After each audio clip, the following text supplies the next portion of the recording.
Leki na biso, maman bana na biso, maman bana na biso national. Peignel. Bon, nga penza maman Judith, babilo wana linga otana moto rapporter nini pananga. Eko rapporter nini. Na mona kara place ba osambisa moi yango siko rapporter. Moi na biso Peignel na yebité eloko ni ezokomela ye. Une femme, bien que Batousi Bazolo, quand elle était mariée, elle était encore immature. On a évité. À Balaki, 21 ans. 21 ans, moi, je suis déjà majeur. Moi, c'est le même âge aussi que moi, j'ai été mariée. Dans les États-Unis, pour la place, il y a Zalaki, pour comme ça, moi, je suis majeur, il faut atteindre 25 ans ou 30 ans. Mais déjà, à cet âge-là, moi, c'est à Kokine. Mais il n'y a pas si à moi, maman a dit au Peignel, à Outinanda, avec. Mon expérience ya mukiaza na ngwa boti bana mibale et obimi na libala pour des raisons obino moko boye binde bokabwane la kawana pour ne pas recoter na ba détails nyoso tango ye po o refaire vie na yo moi si o ça du choc ya bosser pour aussi longtemps aussi choc wana bo mwana nyoso il fallait écolisa yo lisusu autant ça la deuxième choix na yo o tomber na mutu malamu et permettre au beaucoup la bana na yo mais moi la biso Peignel a divorcé divorce et zéro au moins ya pas sinon pour na bana même pour na yo a tous les qui na télé au début que non mon balo wana bande ko sala nga ceci cela mon balo so boti na bana mi balé maman Judith je sais que vous avez partagé aussi des bons moments il y a les cas moment ya pas le buzz ou peut-être bande ko nika et le ba mi que camarade ni ta publié azala ki na mobile mususu ivoirien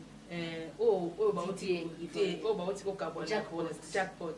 azalaki na jackpot entre temps ozalaki na mobali aka osalaki ba vidéo na ye esi bokata relation wana ça va tant bobebani na jackpot pourquoi ba vidéo wana fallait ebima kaka na non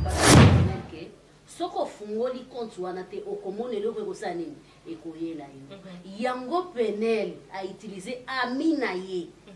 pour a publier vidéo wana pour ebima lokola eza jackpot na ba ken piana ndeto za boye ken panaza na te convocation pasteur Denis atindeli o donc des aboye donc ebimi lokola bongo siko ba secret comme obima déjà bat nyoso ba yeba ki za jackpot alobi nga na star na ki star nanga soki ngam na sala ki botala bien maboko et là j'ai confirmé parce que na mona maboko a Didier ana maboko a Choko mais jackpot na maboko bote na balandi na biso nyonso ya JKTV News ya balanda biso mokili mobimba en tout cas topesi bino ba bonne année 2022 elongo na Yesu Masiya Nazareth tokombi ezalaki facilité tokutani na makambo ya ndenge na ndenge na inani mobimba uto utukolekisa ya 2021 tokutani na bambonge tokutani na esengo tokutani na bapasi tokutani na mampaku mekasi nzamba zalaki wana po apesa biso makasi natali kamera na bosembo équipe mobimba JKTV News baona bandaki na bango place na telemelaki pe nazali ko continuer na bango esika tozokendeza mulai mais nayebi ke na Yesu Masiya tokokoma na kotala mbala moko manager papa Joseph Magloire na Katelman lo sako na yo papa pono nyonso za kosala pona JKTV News naza kotala mbala moko mafi Aurélie Vango ya félicitations batebeli bazokomisa yo kokomisa nezo lakisaki ozosala musala kitoko lo sako pe ba meilleur vena yo lo sako na yo na mwana mboka Feli Iza Mwamba kombo ya papa abotinga Gilbert Mwamba Kasongo na pesi lo sako na mutasala kete bomona ngana banda ba ordinateur ba téléphone Fabrice Mande ya ba mande mwana papa na ngai lo sako tiki nzamba lola pambola yo awi tokotimba na moko na ba sujet na koloba sujet te parce que ça ba sujet ya liboso kaka ndenge na sala ki direct lobi lelo nazanga mokoti nazana une grande dame moi ça mayele moi sinza pesa sagesse apesa pe boanya akota na monde média na kota na buzoba te nazokumisa yete mais soko moni jika lolenga se comportaka comprendre baboko que moi si on azo yamba ye pas à la bonne tozo pesa na bilan ya 2021 na musala na biso oyo na badimation nango nyos bilan na biso eza ndenge nini nalobelaki yango na olingana kota na mosimo te. Deuxièmement, est-ce que bolingo eza lisusu to bolingo eza te elongo na mama Rachel tokokondola. Troisièmement, aza motu tokomi lelo eza le 3 janvier tozaka na bafete tokozala na badédicace na baconseil tokopesa bato tokomipesa mpe biso moko soki tozali ensemble na Fabrice Mande tokoloba liloba moko akofungola kamera bongo na yamba mama Rachel Tobi mama Losako mpe bonane Losako mpe bonane na yo mama Judith Kalanga merci na ndenge honoré nga lelo na plateau na yo ya JKTV News naza vraiment ravi na esengo mbote mpe Losako bonane na ba téléspectateurs nyonso ya JKTV News. Mama boni santé. Santé ezali kitoko mingi par la grâce de Dieu, bien que ma grippe ou tel kobeta beta biso. On est allé partout hein. À la fin de l'année, pas qui vraiment ma casse, mais grâce à Dieu, on est là, on est bel et bien vivant et on tient les coups. Vraiment on tient les coups. Maman olimwe boni. Nazali maman Jika. Te olimwe maman. Nazali. Rachel officiel olimwe maman. Ezamba tumsuba ko tunanga Rachel officiel ke wapi? Nazali. Pour mieux sauter, il faut reculer. Ça c'est vrai. Ça c'est vrai. Mais on est là. Ça c'est vrai. Boni bana. Bana baza bien, ndenge maman za bien, bana pe ba kitoko mingi par la grâce. Merci beaucoup maman nanga tokoti na mbala moko na première sujet na biso. Bilan ya 2021 ezalaki ndenge nini en tant que mopanzi sango mutu pe akotisi lokolo na ye na kati ya monde ya YouTube mutu pe atamboli na Congo na biso na période ya gouvernement ya mwana mboka Fachi muto ya vivre ba réalité mais to olobela ngo en tant que bapanzi sango et mingi ndenge ba benga biso ba blogueuse okoti pe na monde ngo bilan nango eza ndenge nini malobe pa na yo. Merci beaucoup maman Jika. Bilan 2021 et ça vraiment moi pas si pour me capoper sa statistique nango sur le plan social to lobake c'est tout ça la hypocrisie batu baleli moi mingi conjoncture ezalaki tellement mobulu ke ba année écoulée cette fois-ci penza batu baleli moi trop mais ngana pesa ka to limoko so zelika mkonza mboka aya otikelo basoso aya opesa wa enveloppe mbongo au sûreté malgré place batu bazolela tsaka mutu to abana kini biso moto ebindeni to kaskadaka tsaka mutu malgré kolela wana moi cop na muke pembeni moi enfant ekota l'essentiel survie na yo ezala normal. Voilà on a encore ba pona bilan social ya mboka na biso. Merci beaucoup maman lobiete esengeli yo moko oluka soko zeli mokonza mboka ya kosunga yo akosunga yo te parce que ye pazana oyo azana ngo besoin mama tokoti na mondo yo nanga tozana kati bilan nango bilan sur le plan YouTube, sur le plan journalistique, n'a pas qui positif, côté vitesse et actualité. En tout cas, côté wana vitesse et information, ils ont circulé plus vite et qu'on a un positif bilan wana. Mais ils ont plus négatif. Parce que tout le monde aussi, baka et belé abandé ba journaliste ba ju ba problème na année oyo, mais surtout beaucoup plus buzoba et les cas qui mingi na monde na biso ba journaliste ba chroniqueur ba youtubeuse monde na biso et médias buzoba vraiment écouter qui moi trop. Maman soki to suit par exemple média oyo ya 2015 ezala na ndenga TV ezala na ndenga YouTube parce que YouTube ayo ko finane TV azui penza TV akundi na mier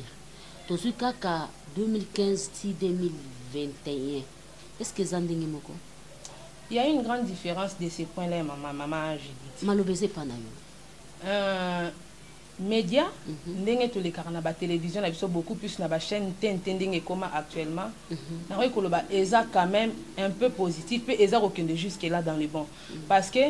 na ba chaîne TNT toza na ba directeur à programme toza na ba directeur ya ba marketeur bazali ba directeur à production vraiment administration eza bien suivi et bien cadré moins oya ko sala ba n'importe quoi ezate contrairement na YouTube oza yo moko na caméraman na yo yozo diriger d'ailleurs donc oza yo moko déjà journaliste et chroniqueur ndenge oza wana PDG entreprise na yo ya chaîne na yo ndenge ozo travailler na ba travailleur na donc yo ndenge mutozo primer sur bango oza na un mot à dire sur bango oza na contrôle ya nyoso ya chaîne na yo ndé place et BBC makambu mingi ngana lobaka télévision na ba chaîne YouTube ndenge toza bo nyonso ezaka ba plateforme auto ya ko diffuser ba information sauf que YouTube ce to monde nango lelo na ba buzo ba mingi c'est parce que ba professionnel ya média ba koti yango un peu en retard. Dans YouTube et bandi nango ndenge bandaki nango wana beaucoup plus ba o baza vraiment na notion ya journalisme bazala qui beaucoup plus focalisé na ba chaîne télévision na biso awa. Mais pour bas kota aussi na YouTube bazala qui na moi retard le fait que bato ba banda qui ont déjà avant ba pesi yango moi forme mon ko ba pesi yango moi lure mo ya buzoba pour que oyebana ya buzoba pour que ozwa mbongo ya buzoba pour que ozwa ba vie yango no moni YouTube le to comme monango na buzoba ebele or esengeli to respecter yango ndenge to respecter ka ba chaîne télévision na biso eza moi pasi okende lokwa na chaîne nationale na biso okende osala ba n'importe quoi ndenge mona to mona na YouTube aussi penza caméra na obongi si bien là au télémi au bandina ra ko finga mutu ozaki na compte rendre na mutu olo luka face à face oye na oka na caméra na YouTube ndo bandi ko salango mais na ba chaîne télévisée eza moi passe alors biso otoza na moi ba notion ndamu ya journalisme biso ba otoza moi ba professionnel na journalisme soki to koti beaucoup plus na YouTube to yepe na allure auto uti na na ba ifasik na ba pic ba centre ezebele ozo former ban toye nango na kata YouTube omoni ke toko recadrer makambo et non seulement totika ba oesi ba bandaki déjà ba oesi ba bebisa ba évoluer nango voilà pourquoi ba réputation na biso nyonso ba chroniqueur ezobeba na kati ya YouTube. Mama yolobi epele pona o etali YouTube monte ke YouTube eko pesa pe moi musala muke. Maman Judith toza toujours na kati ya bilan na biso ya 2021. Actuellement ce qui au boy YouTube c'est que ça nous envoûté. Yes. Peut-être. Parce que ndena lobby awa mutu o aza professionnel na média o awuti peut-être na chaîne télévisée na ba chaîne abusé belé pour ne pas citer ba kombo nango oye na YouTube yaka kaka na notion o wuti nango na chaîne parce bande ko travailler kota nango na YouTube. YouTube c'est vrai ezopesa musala ndenge lobi ke so na boy yango na kozala peut-être lokuta. YouTube ezopesa musala, YouTube ezopesa vie, YouTube ezopesa mabala, YouTube ezobongisa mabala, YouTube ezobebisa mabala, YouTube ezodétruire ba vie. Donc nyonso ya malamu na ya mabe soko ye na monde oyo orokutango. Sauf que nazo insister na bandeko o bazali penza ba professionnel ya média ba meka pena kozala beaucoup plus basé na monde o ya YouTube pour na ko recadrer bandeko o bazo sala ba n'importe quoi pour esala nga pasi ya Maman Jika. Oui maman. Na otala ba effort nyonso to sali otangi penza ba classe na yo kei po sali ba cours wana nyonso journalisme olandi yango communication oye na télé po ya obanda kofinga ba hors déontologie journalistique esengi bongote. Alors ba o baza wana déjà o esi ba BBC biso ba auto moi mutu ezo sala mukie ata à 10% to kotaka biso nyonso to mélanger to se mélanger kana kati ndeka Bible elobaka na adage moko moyibi to pe ndoki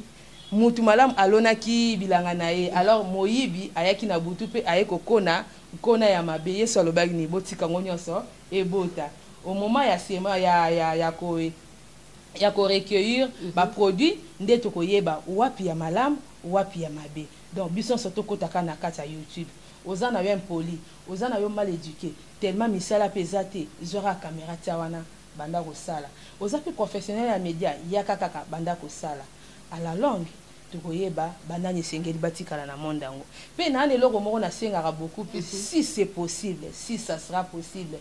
son excellence honorable Patrick Mouyaya Ali Bongo ministre na biso ya communication soki ekozalaka possible bo mekana na ta ko kota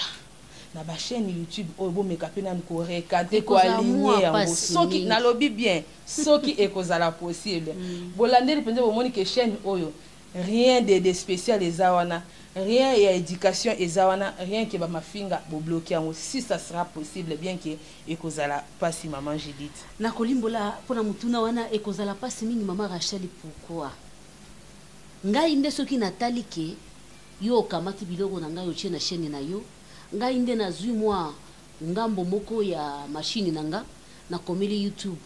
na lobi tala ndeko ya sali boy YouTube nzana makoki nde ya kokanga moto mais ministre azali na makoki kokanga chaîne moko te ya YouTube soki biso so to plaider pona cause wana ministre penza ye moko atali amoni ke chaîne o eza éducationnelle lisusu te nde ba chaîne mususu bato bayaka ozwi na okaka nidité ya mutu moko boyo publier yango na chaîne na yo na kama eloko yango ndenge ezwi vraiment accès facile na YouTube et pourtant toza ba bantu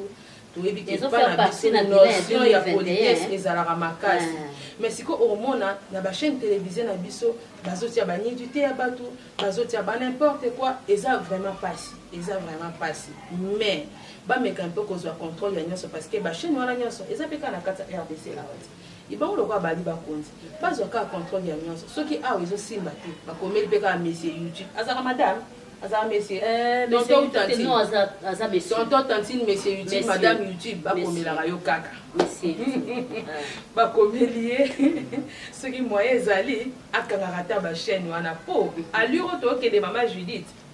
mabe makasi on dirait diable en personne a commis de siéger na kati ya mito ya ba youtubeur bande on a bolimisanga na ofinga te mais zaka analyse tout ça pour ce total na ba chaîne na biso éducation ezalaka te même ata nzambo apesa biso pe mana bombo oyo eza rare na ba chaîne télévisée zara deux fois soki monsieur nge banda au moins na batiata chanson chrétienne question que to kumisa nzambe ndenga la musi biso mais awa mutu sora bandi yo ya mama na yo yebinga te talanga nde naza nalongola bilanga bakote bamai sombule beti bato baleka te vraiment elekelanga makasi yo zala na ndako yo kutundo za na bikox eza pasi mais monsieur YouTube faut totala makambo malamu. Merci beaucoup elingo lakisaki na monde na biso bilan na biso eza mabe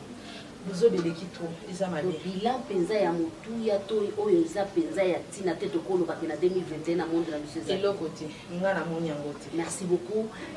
yambo tokota na likambo teme na biso ya mibale oyo ezali eske bolingo ezali nalingi tokoki koleka ngo te mpo oza mama likambo ya mama na biso pene moi liloba tolingi tokota na deuxième sujet na biso mais tokoleka yango te en tant que mama opemeli yango mama na biso leki na biso mama bana na biso national penyel ezosala pasi mingi yo mpo omona bon nga mpenza mama Judith babiloko wana alinga kotala ngo te orapporte nini mpa na nga ekorapporte nini namona kaka place baosambwisa mwana mwasi ekorapporte nini nayebi te tellement bondoki tellement motema mabe ekoti mingi omoni mama Judith notion wana oyo ezalaka ke mwasi na mobali bolimbisanga balangi na biso mpona terme ntango baosala babolingo na bango baosala acte sexuel wana bato na bato balaka na fantasme na bango balingaka koevoke na moma wana monsieur ezalaka pendant relation sexuelle akobanda kolobaloba azopousse mpe moninga alobaloba mosusu bon ndenge niveau ya sentiment ezomemela bango esengi ke bafilme logiquement soki totali ke kozwa baimage wana eza nango mpenza mabe mingi te eza nango mpenza mabe mingi logiquement mais eza prudent te parce que motema mabe ndenge nalobi tout elobi awa ekoti makasi bapele video ndenge bato basalaka nga so na meki kosala mwa analyse ya moke ya lokwa ndenge naza boye nakoloba par exemple mobali nanga aza na poto mobali nanga aza na Brazzaville mobali nanga aza libanda mboka to esika moko te mondele afacilite makambo c'est ça nakoloba ke chéri na na ndako namona yo esalaka to se rapprocher de plus en plus eza nango mpenza mabeti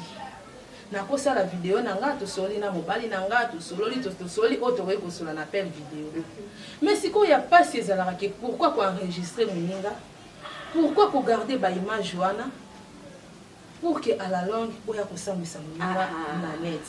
plus mpenza na mitunaka yango wana or méthode wana logiquement mama je dis tozala bahypocrite te eza mpenza mabe te mama je suis d'accord avec vous eza mpenza mabe te mais tellement buzoba eza makasi ekomi eloko moko ya koevite mwana na biso penyel nayebi te eloko nini ezokomela ye une femme mariée bien que bato mosusu bazoloba quand elle était mariée elle était encore immature nayebi te abalaki na 21 ans mwana aza déjà majeur c'est le même âge aussi que moi j'ai été mariée na États-Unis kuna place ya zalaki po ba komisa mwana kaza majeur faut atteindre 25 ans ou 30 ans mais déjà à cet âge là mwana mwasi akokina ye kobala alors azala mature ou pas na ndako ya libala eza pe moment oyo toakieraka makambo nyonso ya vie okokota ndako ya libala exemple toyebi kolamba te lelo nalambi biloko nalekisi nungwa mobali na nga so aza na ye ndata sango te ayebisangaki chéri lelo olekisi nungwa deuxième mois moki nayoki conseil na apte yango lobi kuna olekisi mafuta mama mafuta eleki oyoki conseil opte yango c'est alors que au fur et à mesure oza koévoluer na ndako ya libala nde yango ekokolisa mutu akoma plus mature mais eza ya pasi ya kokamwa mama na biso Peniel auti na ndako ya libala avec moi expérience ya moki aza nango aboti bana mibale et obimi na libala pour des raisons obino moko boyebi nde bokabwanelaka wana pour ne pas kokota na badetail nyonso ya makambo na bino ntango oye mpo orefaire vie na yo moi si oyo asazwi choc ya liboso aussi longtemps ozwi choc wana bomwana nyonso il fallait ekolisa yo lisusu mpo ntango osala deuxième choix na yo otombe na moto ya malamu et permettre yo obokola bana na yo malamu yo moko mpe ozala malamu mais oyo ekomi ke ya kotia nzoto na yo comme lokola azalaki mature ndenge abalaki na age ya moke wana mo expérience oyo asasali na ndako ya libala ekoki ekokolisa ete mais mwana na biso Peniel adivorce divorce eza eloko moko ya pasi nanu mpona bana même mpona yo mo atoleki na télé oyebi ke non mobali wana bandeki kosala nga ceci cela mobali oso boti na ye bana mibale mama Judith je sais que vous avez partagé aussi des bons moments eyaleka bamoma ya pasi te eya na interview mo nalanda mobali na ye pasteur Mike oyo nalingaka mingi alobi mwasi ya zemi mwasi oyo olingaka mwasi oyo obali na mbongo mwasi aza na zemi obeta ye na basentio nde baimage tomona wana eza pasi maman Rachel mpona ajouter lisusu alobi boye badivorce après 5 ans de mariage mais basali 3 ans bautiliza telefone moko voilà eloko wana Peniel atikala koya kowanga nango te mama Judith soki kokota tina likambo ya detail ya telefone wana oyebi ke lelo telefone bamabala ebele bokozala uni bokozala bolingo modela na telefone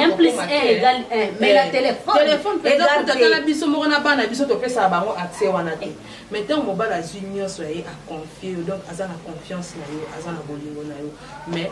arrivelaki bango bakabwani wana eza déjà page tournée tozolobela lelo likambo mama Peniel ndenge bamutakalize na banet awa oke kolinga mobali yo moko oza immature nde bato mosusu baencourageaki yo koza mwana moke bandela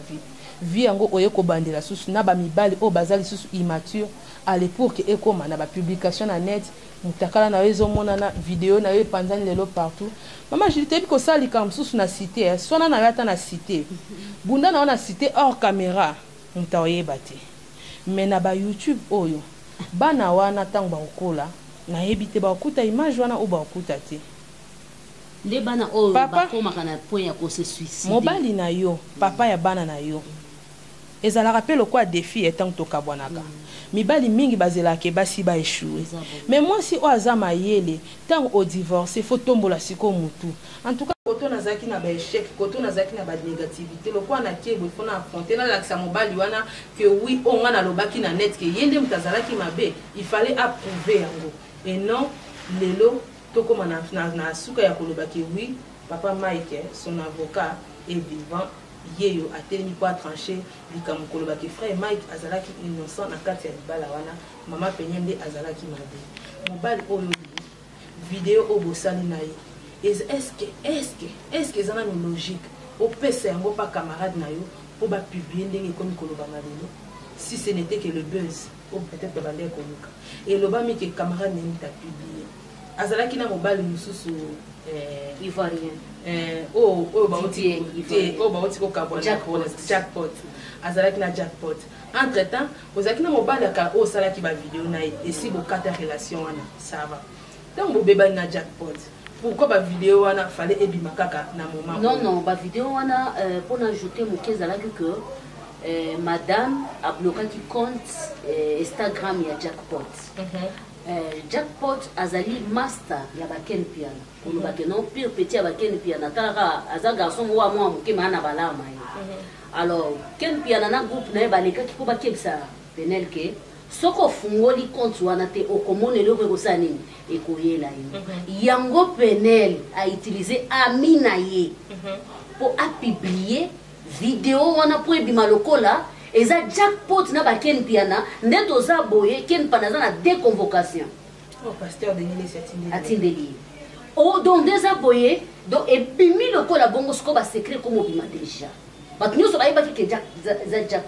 jackpot alobi nga na star naki star na nga soki nga nasalaki botala bien maboko et là j'ai confirmé parce que namona maboko ya Didier ana maboko ya Tioko mais jackpot na maboko ya Tioko te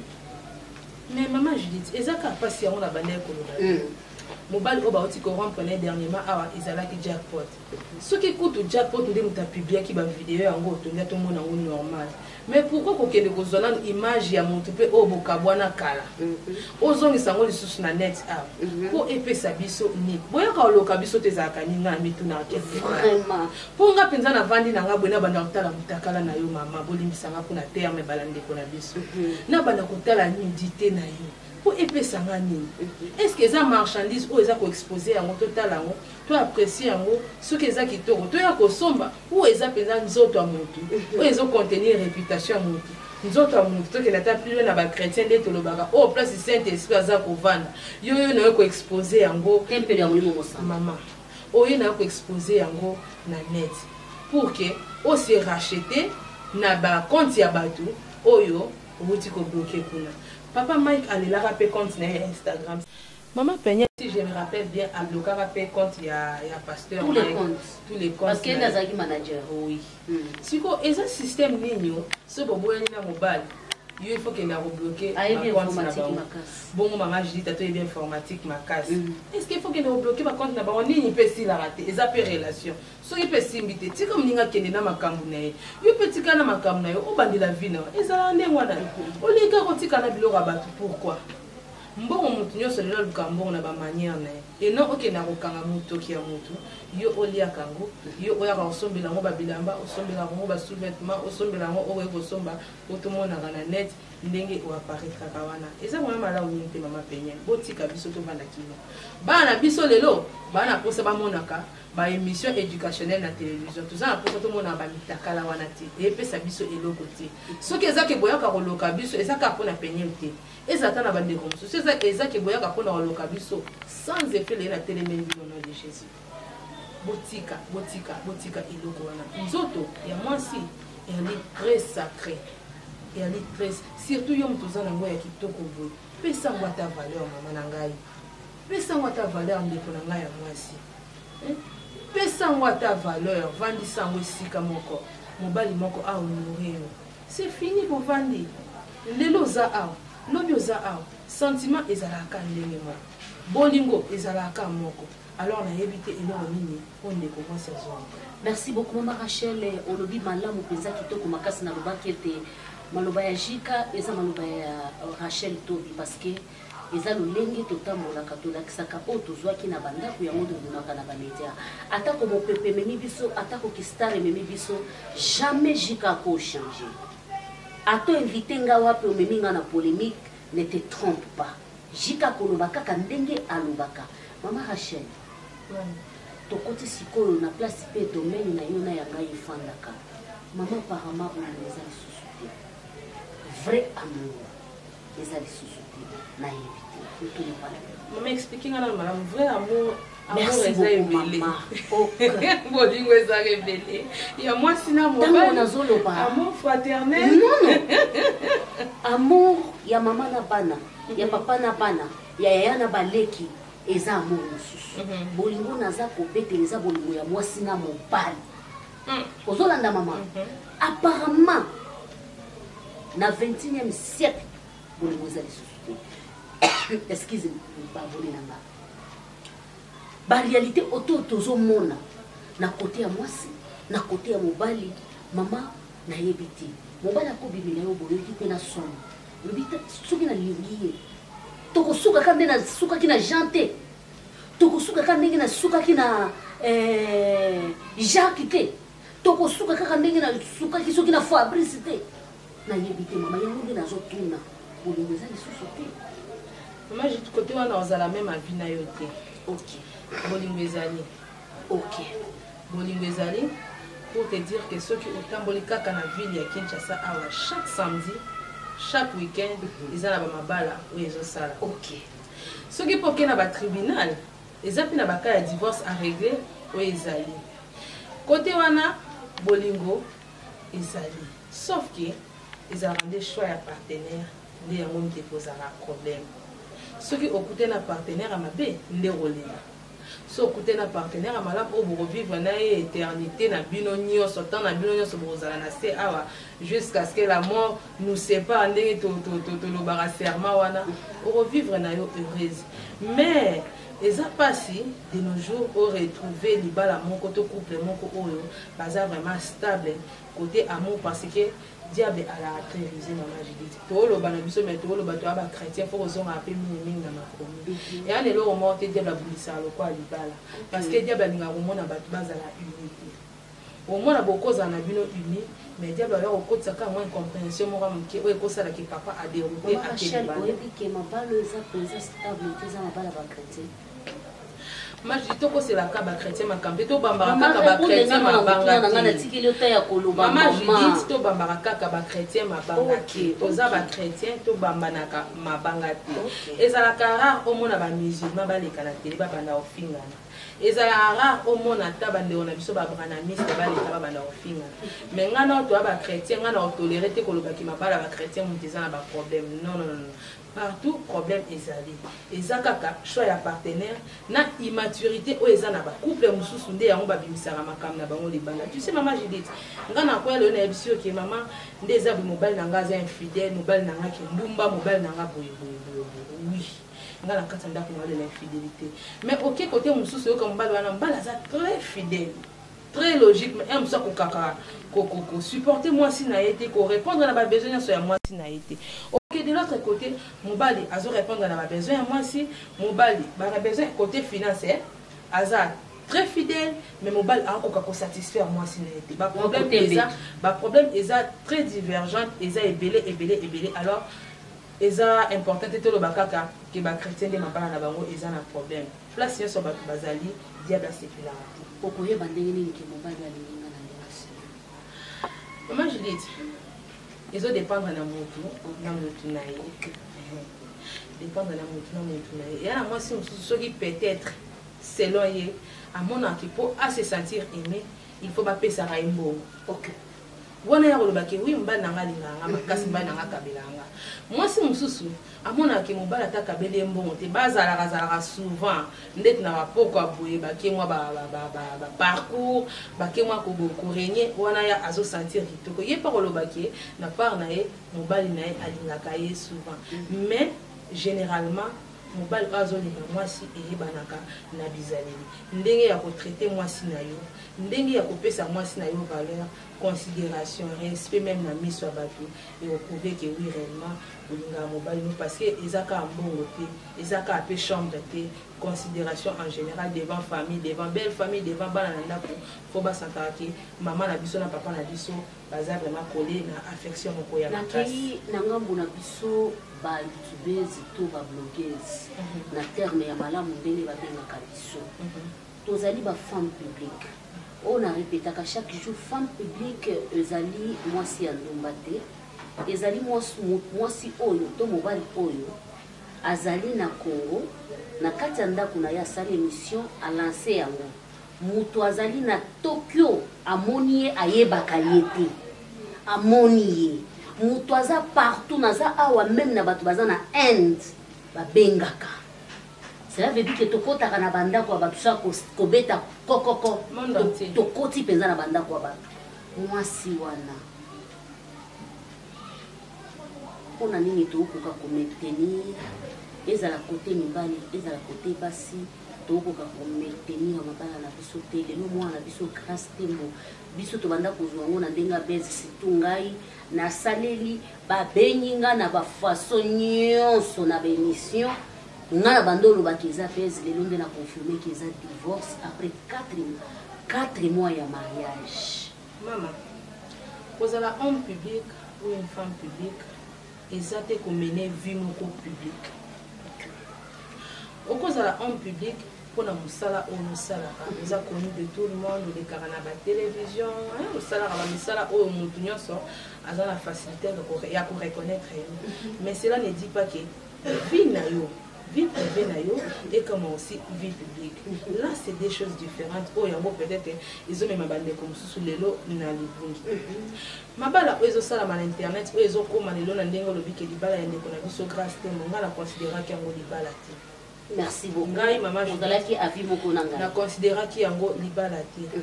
Libala et un domaine moko, et un monde moko, et pour rendre heureuse. Ok. Mais ce qui vous a prudence et robomayo peut plus vite. Quand on a le bilan comme moi, on a besoin de grâce. Moi, je la félicite d'ailleurs. Elle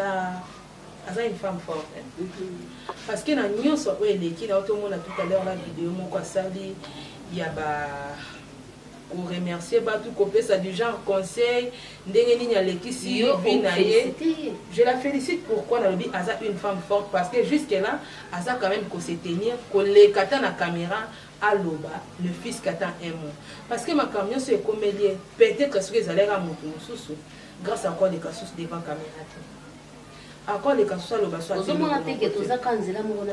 ma bala les autres ça la mala YouTube et ça ma bala. Tu sais, moi j'ai dit que les balles n'attendent pas là. Ils ont qui nous comme sacré, ils ont la valeur macasse. Mon bal n'anga, azayanga. On a n'attend toi pire. Jamais. Attends te lire à ça ni moi. Jamais. Aux en attente oya mon bal inabiso et papa. C'est mec qui n'abiso ya sûr. Non. Mais de nos jours et comme le quoi va compte à rendre parce que elle avait fait ceci, il y a fiancé qui est, il y a nayoka qui a zobimane en tête. Moi qu'on a prouvé, si na sali on a simanda. Na sima caméra et yebanati malam na ya nango liboso caméra autant na ya nango liboso caméra ka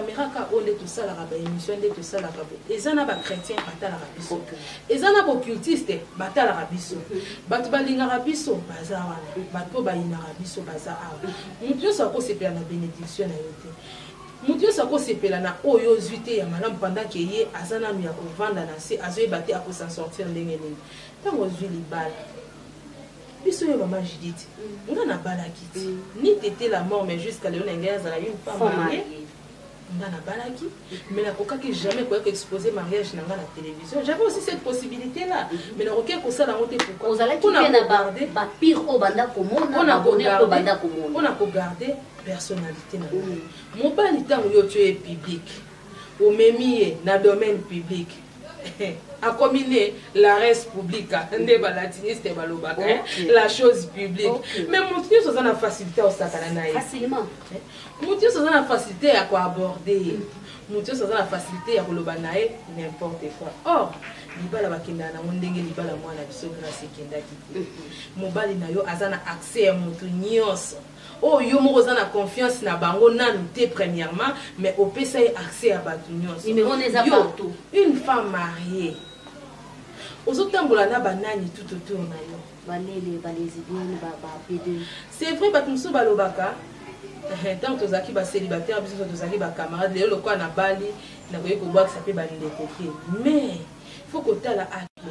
Et ça passe nga na problème na mobile na ngana ya obete la monto na yebiki ye mo na tumbaka batu na net. Et ça passe na yebiki ngana mbali na ngato za na problème na ya obete la monto oyo ana conseil ya malonga opesa ngate parce que na grâce na mobali na entourage na bango na moni mutako pesa moninga conseil azate raison pour laquelle yango lelo omoni libalango batu batombola yango ba camarade batu pe babomi yango ba camarade bambanda na ye kaka bango ba camarade pour te dire que ndengo tunaki au début que toza ba femme publique toza ba femme publique oui mais toza na ba vie publique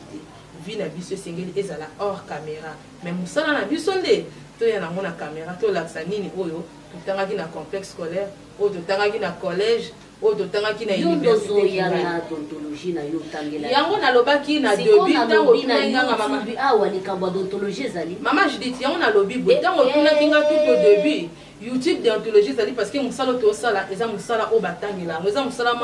moko teke olali la muki bo pour oye obando sala bien que ezo sala mabongo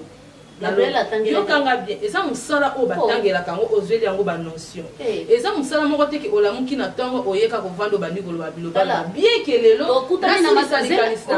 bien ke lelo ezosalema bongo raison pour laquelle nalobaki au début baoyo bazali baprofessionnel ya média totikala na bachaîne télévisée te batente te biso nyonso mpe tokɔta na youtube pour ke torecadre bandeko oyo baza na libu natalaka baémission mosusu ya ndeko na biso Virginie Manganga nalinga ye banda azala na télévision tindenga koti na net nalingaka ye kaka baza ebele pour ne pas citer tout le monde baza ebele na appréciaka ye makasi tina net aza kaka oyo azalaki oui polémique ekozala ekoki arriver des fois aussi otumba mais moi baréserve ezali baoyo baza baprofessionnel totikala na tvt biso nyonso tokolobi eloko wana po tosilisa sujet na biso olobi professionnel de média wana nazomona ya Noela Madinga Madilos grande sœur oyo asala succès ya makasi très intelligent mais ya Noela kotika na internet asali mpe bese ya buzoba ememi nilipara kosala bese ya buzoba excusez maman moi je dirais non bato oyo akotoyaki ndile akoti monde wana bango bato bainduire ye na buzoba wana nyonso tu sais mutu loko andeti nene ya ma soeur nene ya ndenge aza wana ana ye mutu normal nde nzambe asala mais aza na mwa babiloko mosusu ya monde ye vise ebujaka ye na motu siko mutu abongo so ozofréquente ye mingi osatandre na nini so otamboli na moyibi yo poko ye moyibi otamboli na ndumba yo pokomi ndumba ti eza kaka na sens wana nde omoni Noela Madinga bétise wana ekoti ye mais nabuye nayebiki aza mutu amonzi wana abi piercer nanga tobetaka ke nayibi yo mbongo te nabuye nayebiki aza mutu amonzi wana te influence kaka nde mutu ememi ye mais ye vraiment naturellement amuta biloko wana te mama Rachel ozo affirmer poza confirmer ke bolingo ezali mama jetinga na part nanga na oloba nanga bolingo ezali ça dépend d'une personne à une autre bolingo ezali so ezalaki te ba vie ya couple na biso na médiaté non ça vraiment je suis très catégorique non quand nous avons Rachel to on a bengaka ba vrai au bali ozo jour de mariage caméra ya Jika TV News ezate maman je dis boya te pona boy tango ekoleka tango na bandiki copinage na ngana muntu nanga mbanda zate tozora ba téléphone tozora ba TikTok mbanda zate tango tosali prédot mbanda zate mais tango ka boya olekisanga oh libala bango wana bayo obima ça je ne peux pas aimer ça je ne peux pas accepter cela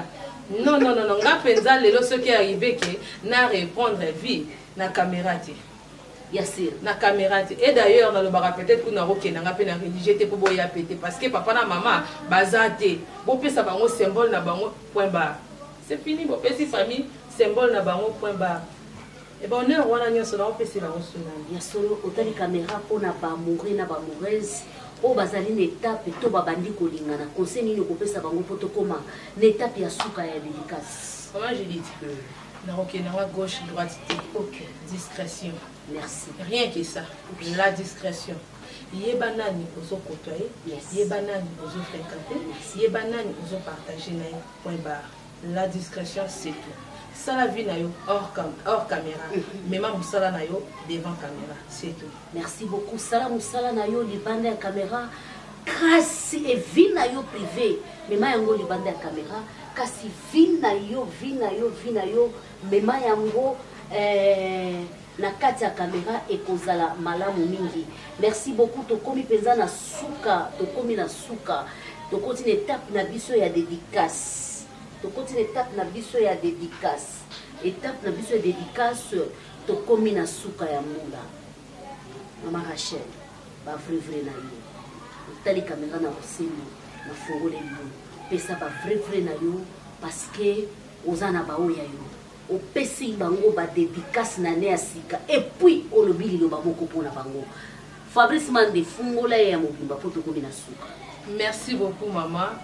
2022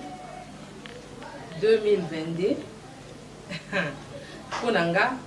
eza année moko ya ba merveille ebele parce que ce total 2021 tolekisi yango na ba difficulté ebele sur le plan social batu baleli sur le plan professionnel na musala biso média awa batu baleli mais cette fois-ci année oyo nazotombela bino nyonso mbula ya sika ezala mbula moko ya malamu mingi oyo nzambe asala bino bolamu ebele prospérité longévité succès bonne santé